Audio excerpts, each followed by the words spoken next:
अवैध प्रवासी बनवा रहे फर्जी आधार कार्ड, दिल्ली के मुख्य सचिव की एलजी को चिट्ठी।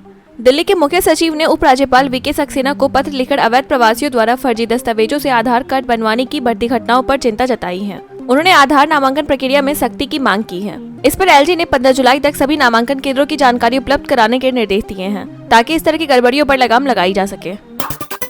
सावन की शुरुआत पर सीएम योगी ने किया रुद्राभिषेक, प्रदेशवासियों के कल्याण की कामना। सावन मास के पहले दिन यूपी के मुख्यमंत्री योगी आदित्यनाथ ने गोरखनाथ मंदिर में रुद्राभिषेक और हवन कर भगवान शिव की आराधना की। उन्होंने बेलपत्र, कमल पुष्प और ऋतु फलों के रस से पूजन कर प्रदेशवासियों के सुख, समृद्धि और आरोग्य की प्रार्थना की। मठ के आचार्यों ने वैदिक मंत्रोच्चार के साथ अनुष्ठान संपन्न कराया। ट्रैफिक पुलिस ने कांवड़ यात्रा के लिए डायवर्जन प्लान भी जारी किया है।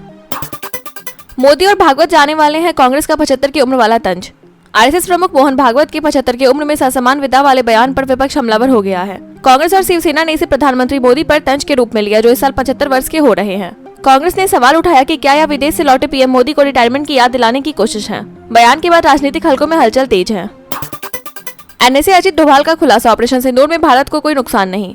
आईआईटी मद्रास में कार्यक्रम के दौरान राष्ट्रीय सुरक्षा सलाहकार अजित डोभाल ने बताया कि 7 मई को हुए ऑपरेशन सिंदूर में भारत ने पाकिस्तान में आतंकी ठिकानों पर सटीक हमला किया और पूरे ऑपरेशन में सिर्फ 23 मिनट लगे। उन्होंने कहा कि भारत को इस कार्रवाई में कोई नुकसान नहीं हुआ। डोभाल के अनुसार यह जवाबी कार्रवाई पहलगाम आतंकी हमले के बाद की गई थी। अपनी ही पार्टी में घिरे शशि थरूर, मुरलीधरन बोले तय करे किस पार्टी में है।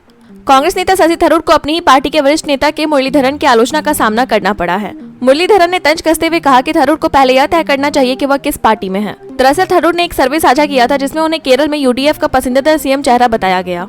साथ ही पीएम मोदी की तारीफ और आपातकाल पर लीक को लेकर भी पार्टी में नाराजगी है। सीएम रेखा गुप्ता का दावा, इस पर दिल्ली में जलभराव पर काबू, मिंटो ब्रिज रहा सूखा। दिल्ली की मुख्यमंत्री रेखा गुप्ता ने कहा कि इस बार मानसून के दौरान जलभराव की स्थिति में सुधार हुआ है। मिंटो ब्रिज, आईटीओ और बारापुला जैसे इलाकों में इस बार पानी कम जमा हुआ है।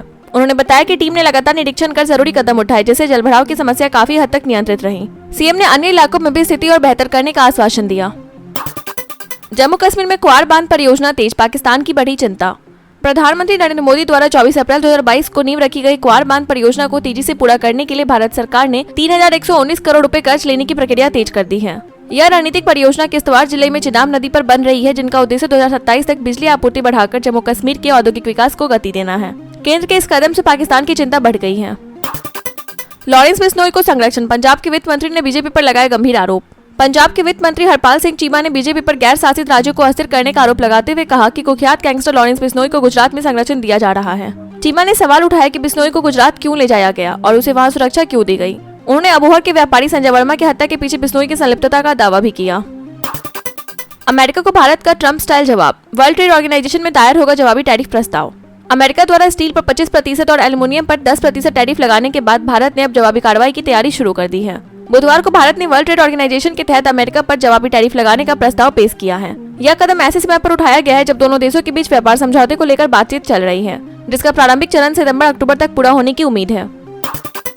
असमिया भाषा पर बयान से विवाद, सीएम हेमंत बोले भाषा से ब्लैकमेलिंग नहीं चलेगी। असम में एक अल्पसंख्यक छात्र नेता द्वारा जनगणना में बंगाली को मातृभाषा बनाने की अपील पर विवाद खड़ा हो गया है। मुख्यमंत्री हेमंत बिश्व शर्मा ने सख्त प्रतिक्रिया देते हुए कहा कि असमिया भाषा असम की स्थायी राजभाषा है और भाषा को लेकर ब्लैकमेलिंग बर्दाश्त नहीं की जाएगी। महाराष्ट्र की तरह अब असम में भी भाषा को लेकर सियासत गरमाती दिख रही है।